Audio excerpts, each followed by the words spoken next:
Quinta-feira do Natal do Senhor, sob a solenidade da Mãe de Deus, ano B. Eu sou o Padre Pedro Paulo. Estamos começando agora mais um programa, A Bíblia no Mundo de Hoje. Nas quintas-feiras temos o hábito, e permaneceremos nele, visto que é sadio, de mergulhar na tradição da igreja, escutar as vozes ancestrais que, de modo ininterrupto e seguro, que a tradição é a verdade, a tradição é a palavra de Deus, nós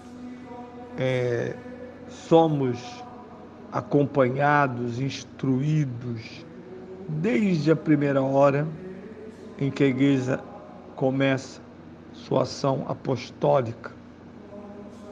Sempre temos escritos de sábios já no primeiro século e nunca mais isso acabou.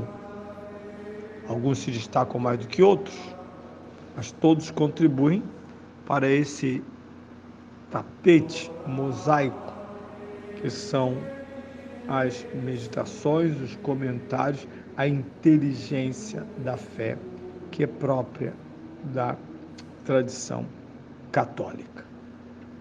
Uma pena que outros cristãos tenham se afastado desta fonte, isolando como palavra de Deus somente as Sagradas Escrituras. Tenho medo de católicos que, recentemente convertidos através de ambientes neopentecostais, podem cair nessa armadilha. Vive com as Bíblias na mão, esquecendo-se às vezes que não são capazes, nem é seu papel, a interpretação verdadeira das Escrituras. A interpretação verdadeira das Escrituras pertence exclusivamente a Deus e à Igreja. Através da Igreja, Deus nos revela o sentido verdadeiro e profundo da sua palavra. Hoje vamos viajar para o 4º século depois de Cristo, para ouvir uma das cartas de Santo Atanásio, bispo. O Verbo assumiu nossa natureza no seio de Maria. O Verbo de Deus veio em auxílio da descendência humana, como diz o apóstolo. Por isso, devia fazer-se em tudo semelhante aos irmãos, Hebreus 2, 16 a 17, e assumir um corpo semelhante ao nosso. Eis porque Maria estava verdadeiramente presente nesse mistério. Foi dela que o Verbo assumiu como próprio aquele corpo que havia de oferecer por nós. A Sagrada Escritura, recordando este nascimento, diz: envolveu em panos. Lucas 2, 7. Proclama felizes os seios que o amamentaram e fala também do sacrifício oferecido pelo nascimento deste primogênito. O anjo Gabriel, com prudência e sabedoria, já o anunciaram a Maria.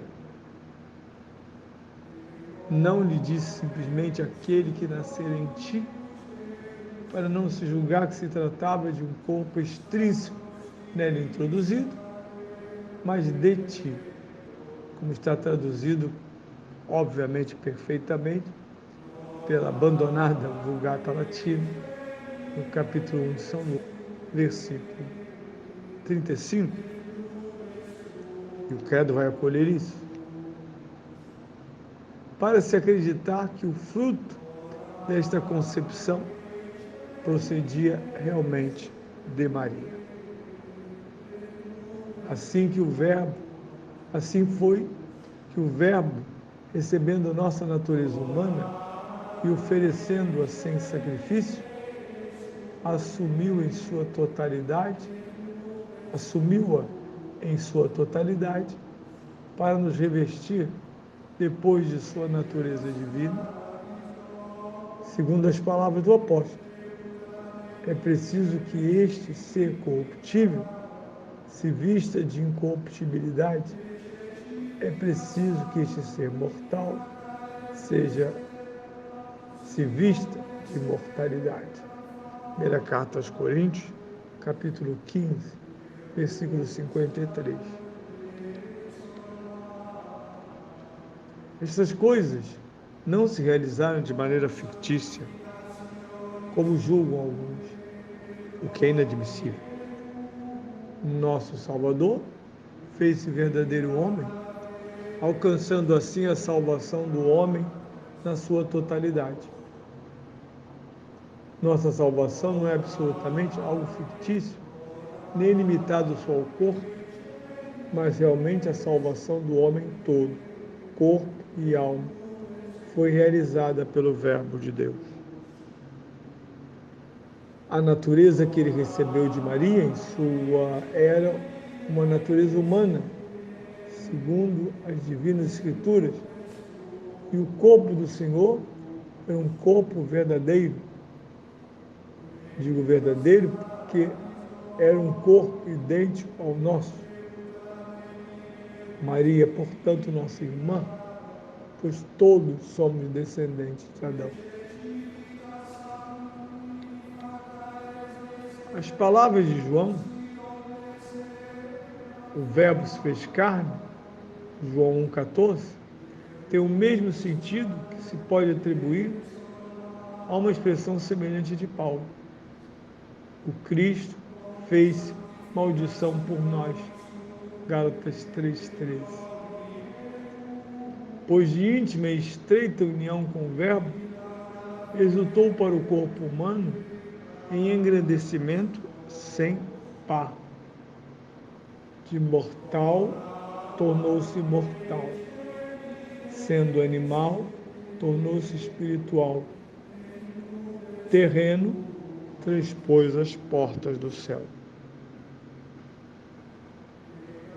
Contudo, mesmo tendo o Verbo tomado um corpo no seio de Maria, a Trindade continua a mesma Trindade, sem aumentar nem diminuição, sem aumento nem diminuição. É sempre perfeita. E na Trindade reconhecemos uma só divindade. Assim a Igreja proclama o único Deus, no Pai e no Verbo.